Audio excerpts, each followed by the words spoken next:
Hi hello ಎಲ್ಲರೂ ಹೇಗಿದ್ದೀರಾ? I hope ಎಲ್ಲರೂ ಚೆನ್ನಾಗಿದ್ದೀರಾ ಅನ್ಕೋತೀನಿ. ನಾವು ಕೂಡ ಚೆನ್ನಾಗಿದ್ದೀವಿ. Welcome to Sarvagowda lifestyle channel. Please ಇನ್ನೂ ಯಾರು ಸಬ್ಸ್ಕ್ರೈಬ್ ಆಗ್ದಲೇ ವಿಡಿಯೋ ನೋಡ್ತಿದ್ರೆ ಪ್ಲೀಸ್ ಸಬ್ಸ್ಕ್ರೈಬ್ ಆಗಿ. ಇವತ್ತಿನ ವಿಡಿಯೋ ಬಂದು ಮೊಟ್ಟೆ ಸಾಂಬಾರು ಮಾಡೋಣ ಅಂದ್ಕೊಂಡಿದ್ದೀನಿ. ಮೊಟ್ಟೆ ಸಾರು ರೆಸಿಪಿ ತೋರಿಸೋಣ ಅಂದ್ಕೊಂಡಿದ್ದೀನಿ. ಬನ್ನಿ ಮಾಡೋದು ಹೇಗೆ ಅಂತ ತೋರಿಸ್ತೀನಿ. ಮೊದಲಿಗೆ ಒಂದು ಮಿಕ್ಸಿ ಜಾರ್ ತೊಗೊಳ್ಳಿ. ಒಂದು ಪಪ್ಪು ಬೆಳ್ಳುಳ್ಳಿ ಬಿಡಿಸಾಕೊಳ್ಳಿ. ನೆಕ್ಸ್ಟು ಮೀಡಿಯಮ್ ಸೈಜ್ ಒಂದು ಈರುಳ್ಳಿ, ಮೀಡಿಯಮ್ ಸೈಜ್ ಒಂದು ಟೊಮೊಟೊ, ಒಂದು ಶುಂಠಿ, ಒಂದು ಇಂಚಷ್ಟು ಶುಂಠಿ, ಎರಡು ಸ್ಪೂನ್ ಕಡಲೆ, ಒಂದು ಹಿಡಿಯಷ್ಟು ತೆಂಗಿನಕಾಯಿ ತುರಿ, ನೆಕ್ಸ್ಟು ಕೊತ್ತಂಬರಿ ಸೊಪ್ಪು, ಒಂದು ಹಿಡಿಯಷ್ಟು ಕೊತ್ತಂಬರಿ ಸೊಪ್ಪು ಹಾಕೋತಾ ಇದ್ದೀನಿ. ನೋಡಿ, ಮಸಾಲೆ ಗ್ರೀನ್ ಕಲರ್ ಬರಲಿ ಅಂತ ನನಗೆ ಲೈಟಾಗಿ ಗ್ರೀನ್ ಕಲರ್ ಬರುತ್ತೆ. ನೆಕ್ಸ್ಟು ಇದನ್ನು ರುಬ್ಬಕ್ಕೆ ಹಾಕ್ತಾಯಿದ್ದೀನಿ. ನುಣ್ಣಗೆ ಪೇಸ್ಟ್ ಮಾಡ್ಕೊಳ್ಳೋಣ ಬನ್ನಿ. ಇದನ್ನು ನುಣ್ಣಗೆ ಪೇಸ್ಟ್ ಮಾಡ್ಕೊಂಡಿದ್ದ ನಂತರ ಈಗ ಗ್ಯಾಸ್ ಹಚ್ತಾ ಇದ್ದೀನಿ. ಗ್ಯಾಸ್ ಮೇಲೆ ಬಾಣಲಿ ಇಟ್ಟಿದ್ದೀನಿ. ಈಗ ಆಯಿಲ್ ಕಾಯಕ್ಕೆ ಬಿಡ್ತಾಯಿದ್ದೀನಿ. ಈಗ ಎಣ್ಣೆ ಬಿಟ್ಟಿದ ನಂತರ ಅದು ಸ್ವಲ್ಪ ಕಾದಾದಮೇಲೆ ಒಂದು ಈರುಳ್ಳಿ ಹಚ್ಚಿ ಹಾಕಬೇಕು. ಅದು ನೆಕ್ಸ್ಟು ಅದು ಸ್ವಲ್ಪ ಕೆಂಪಾದ ನಂತರ ಈಗ ಮಸಾಲೆನ ಸೇರಿಸ್ತಾ ಇದ್ದೀನಿ. ಮಸಾಲೆ ಸ್ವಲ್ಪ ಹಸಿ ಸ್ಮೆಲ್ ಹೋಗೋ ಗಂಟ ಅದನ್ನು ಫ್ರೈ ಮಾಡ್ಕೋಬೇಕು. ಸ್ವಲ್ಪ ನೀರು ಹಾಕ್ಕೊಳ್ಳಿ. ನಿಮಗೆ ಎಷ್ಟು ಕ್ವಾಂಟಿಟಿ ಬೇಕು ಅಷ್ಟು ನೀರು ಹಾಕ್ಕೊಳ್ಳಿ. ನನಗೆ ಸಾಂಬಾರು ರೀತಿ ಬೇಕು, ನಾನು ಅದಕ್ಕೆ ನೀರು ಜಾಸ್ತಿ ಸೇರಿಸ್ತಿದ್ದೀನಿ. ನಿಮಗೆ ಗೊಜ್ಜು ರೀತಿ ಬೇಕಾದರೆ ಮಾಡ್ಕೋಬಹುದು. ನೆಕ್ಸ್ಟು ರುಚಿಗೆ ತಕ್ಕಷ್ಟು ಉಪ್ಪು, 2 ಸ್ಪೂನ್ ಉಪ್ಪು ಹಾಕ್ಕೊಳ್ಳಿ. 2 ಸ್ಪೂನ್ ಸಾಕು. ನಾನು 3 ಟೇಬಲ್ ಸ್ಪೂನಷ್ಟು ಹಾಕಿದ್ದೀನಿ ಅಂತ ಕನ್ಫ್ಯೂಸ್ ಮಾಡ್ಕೊಬೇಡಿ. ನಾನು ಸ್ವಲ್ಪ ಹಾಕಿದ್ದೀನಿ. ನೆಕ್ಸ್ಟು ಚಿಲ್ಲಿ ಪೌಡರ್ 1 ಸ್ಪೂನ್, ಧನಿಯಾ ಪೌಡರ್ 3 ಸ್ಪೂನ್ ಹಾಕ್ತಾಯಿದ್ದೀನಿ. 3 ಸ್ಪೂನ್ ಧನಿಯಾ ಪೌಡರ್ ಹಾಕಾದ ನಂತರ ನೋಡಿ ಅದು ಮಳೆ ಬರ್ತಾ ಇದೆ. ಎಲ್ಲ ಮಿಕ್ಸ್ ಮಾಡಬೇಕು. ಮಿಕ್ಸ್ ಮಾಡಿ ಫಸ್ಟೇ ಎಲ್ಲ ನೀಟಾಗಿ ಮಿಕ್ಸ್ ಮಾಡಬೇಕು.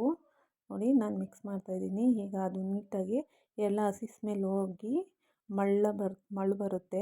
ಮಳ್ಳು ಬರೋ ಗಂಟ ಕಾಯಬೇಕು. ಮಳ್ಳುತ್ತೆ. ನೋಡಿ, ನಾನೆಲ್ಲ ನೀಟಾಗಿ ಮಿಕ್ಸ್ ಮಾಡಿದ್ದೀನಿ. ನೋಡಿ, ಎಲ್ಲ ಮಿಕ್ಸ್ ಆಯಿತು.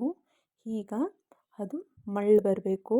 ಅಲ್ಲಿವರೆಗೆ ಕಾಯಬೇಕು. ನಾನಿದು ಸಾಂಬಾರು ಇನ್ನೊಂದು ಸ್ವಲ್ಪ ಗಟ್ಟಿ ಆಯಿತು ಅಂತ ಸ್ವಲ್ಪ ನೀರು ಹಾಕ್ಕೊಂಡೆ. ನೀವು ಗೊಜ್ಜು ಕ್ವಾಂಟಿಟಿ ಬೇಕಾದರೂ ಮಾಡ್ಕೋಬೋದು. ನೆಕ್ಸ್ಟು ಬನ್ನಿ, ನಾನು 5 ಮೊಟ್ಟೆ ತೊಗೊಂಡಿದ್ದೀನಿ. ನೋಡಿ, ನೀವು ಮೊಟ್ಟೆ ಹಾಗೆ ಡೈರೆಕ್ಟ್ ಒಳಗಡೆನೆ ಒಡೆದು ಬಿಡ್ಕೊಂತೀನಿ ಅಂದರೆ ಬಿಡ್ಕೋಬೋದು. ನಾನು ಡೈರೆಕ್ಟ್ ಹೊಡಿಲಿಲ್ಲ. ಒಂದು ಬೌಲ್ ಬಿಡ್ಕೊಂಡು ಸಪ್ರೇಟಾಗಿ ಹಾಕ್ತಾಯಿದ್ದೀನಿ. ಯಾಕೆ ಅಂದರೆ ಒಂದ್ರ ಪಕ್ಕ ಒಂದು ಮೊಟ್ಟೆ ಹಾಕಬೇಕು. ಯಾಕೆ ಅಂದರೆ ಒಂದ್ರ ಮೇಲೆ ಒಂದು ಮೊಟ್ಟೆ ಹಾಕಿದ್ರೆ ಮೇಲೆ ಇದಾಗ್ಬಿಡುತ್ತೆ. ಅದಕ್ಕೆ ನಿಧಾನಕ್ಕೆ ಮೊಟ್ಟೆ ಬಿಡಬೇಕು. ಜೋರಾಗಿ ಬಿಡಬೇಡಿ, ನಿಧಾನಕ್ಕೆ ಪಕ್ಕಕ್ಕೆ ಮೊಟ್ಟೆ ಬಿಡಬೇಕು. ನೋಡಿ, ನಾನು 5 ಮೊಟ್ಟೆ ತೊಗೊಂಡಿದ್ದೆ. ನಮ್ಮ ಮನೇಲಿರೋದು ಇಬ್ಬರು ಅಲ್ವಾ, ನಾನು ಅದಕ್ಕೆ 5 ಮೊಟ್ಟೆ ತೊಗೊಂಡಿದ್ದೀನಿ. ನಿಮ್ಮ ಮನೇಲಿ ಜಾಸ್ತಿ ಜನ ಇದ್ದರೆ ಜಾಸ್ತಿ ಕ್ವಾಂಟಿಟಿಲಿ ತೊಗೊಳ್ಳಿ. ನೋಡಿ, ಒಂದು 5 ನಿಮಿಷ ಬೇಯಕ್ಕೆ ಬಿಡಬೇಕು. 5 ನಿಮಿಷ ಬೆಂದಾದಮೇಲೆ ಸೋಟ್ ಆಡ್ಸೋಕ್ಕೆ ಹೋಗಬೇಡಿ. 5 ನಿಮಿಷ ಬೇಯೋ ಗಂಟ ಸೋಟ್ ಹಾಕಬೇಡಿ. ಬೆಂದಾದಮೇಲೆ ಲಾಸ್ಟ್ ಕೊತ್ತಂಬರಿ ಸೊಪ್ಪು ಹಾಕಿ. ನೋಡಿ, ಮೊಟ್ಟೆ ಈಗ ಬೆಂದಿದೆ, ತೋರಿಸ್ತಿದ್ದೀನಿ ನಾನು. ನೋಡಿ, ಈಗ ನಾನು ಲಿಟರ್ ಕ್ಲೋಸ್ ಮಾಡಿ ಬಿಡ್ತೀನಿ ಅಷ್ಟೇ. ಈಗ ನಾನು ಇದಕ್ಕೆ ಮುದ್ದೆ ಮಾಡ್ಕೋತಾ ಇದ್ದೀನಿ. ಚಪಾತಿಗೂ ಸೂಪರ್ ಇರುತ್ತೆ, ಮುದ್ದೆಗೂ ಚೆನ್ನಾಗಿರುತ್ತೆ. ಬಟ್ ನಾನಾದರೆ ಮುದ್ದೆ ಮಾಡ್ಕೋತಾ ಇದ್ದೀನಿ. ನೀವು ಬೇಕಾದ್ರೆ ಚಪಾತಿ ಮಾಡ್ಕೊಳ್ಳಿ, ಇನ್ನೂ ಸಖತ್ತಾಗಿರುತ್ತೆ. ನೋಡಿ, ನಾನು ಮುದ್ದೆ ಯಾವ ರೀತಿ ಕಟ್ತಾ ಇದ್ದೀನಿ ಅಂದರೆ, ಒಬ್ಬೊಬ್ಬರು ಆಯಿಲ್ ಹಾಕೋತಾರೆ ಮುದ್ದೆ ಕಟ್ಟೋಕ್ಕೋಸ್ಕರ. ನಾನು ಆಯಿಲೆಲ್ಲ ನಾವೇನು ಯೂಸ್ ಮಾಡಲ್ಲ. ಬೆಣ್ಣೆ ಹಾಕೋರು ಹಾಕ್ತಾರೆ, ತುಪ್ಪ ಹಾಕೋರು ಹಾಕ್ತಾರೆ. ನಾವೇನು ಯೂಸ್ ಮಾಡಲ್ಲ. ನೋಡಿ, ಆದ್ರೂ ನಮ್ಮದು ಎಷ್ಟು ನೈಸ್ಗೆ ಬೆಣ್ಣೆ ಥರ ಮುದ್ದೆ ಯಾವ ಥರ ನೈಸ್ಗೆ ಬರ್ತಾಯಿದೆ ಕಟ್ತಾಯಿದ್ರೆ ಮುದ್ದೆ. ಬಟ್ ನಮ್ಮ ಮನೇಲಿ ಈ ಥರ ಮುದ್ದೆ ಮಾಡಿದ್ರೆ ಇನ್ನೂ ಮುದ್ದೆ ಎಕ್ಸ್ಟ್ರಾ ಮಾಡುವೆ ಅಂತಾರೆ. ಆ ಥರ ಇರುತ್ತೆ ನಮ್ಮ ಮನೆಯಲ್ಲಿ ಮುದ್ದೆ. ನೋಡಿ, ನಾವು ಮಂಡ್ಯ ಸ್ಟೈಲ್ ಮುದ್ದೆ ಮಾಡೋದು. ನೋಡಿ, ಆ ಥರ ಇನ್ನೂ ಎಷ್ಟು ಚೆನ್ನಾಗಿ ಚೆನ್ನಾಗಿ ಬೇಯಿಸಿ ಕಟ್ಟಿ ಮುದ್ದೆನ, ಆವಾಗ ನೈಸ್ಗೆ ಬರುತ್ತೆ ಮುದ್ದೆ.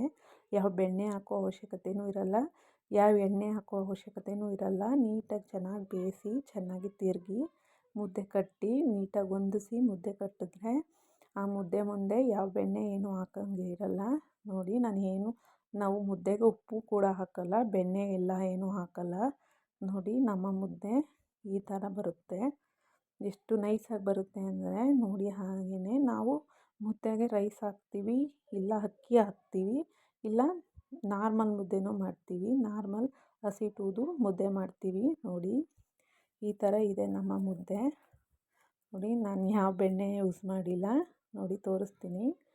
ಈ ಥರ ಇದೆ ನೋಡಿ. ನಾನು ಸಾಂಬಾರು ತೋರಿಸ್ತಾಯಿದ್ದೀನಿ, ಎಷ್ಟು ಚೆನ್ನಾಗಿ ಬಂದಿದೆ. ನಾನು ಕೊನೆಯಲ್ಲಿ ಸರ್ವ್ ಮಾಡಿ ತೋರಿಸ್ತೀನಿ ನಿಮಗೆ ನೋಡಿ. ನಮ್ಮ ಕ್ಯಾಮ್ರಾಮನ್ನು ಆ ಕಡೆ ಈ ಕಡೆ ಇದು ಮಾಡ್ತಿದ್ದಾರೆ ನೋಡಿ, ಸರಿಯಾಗಿ ವಿಡಿಯೋ ಮಾಡ್ತಾಯಿಲ್ಲ ನೋಡಿ.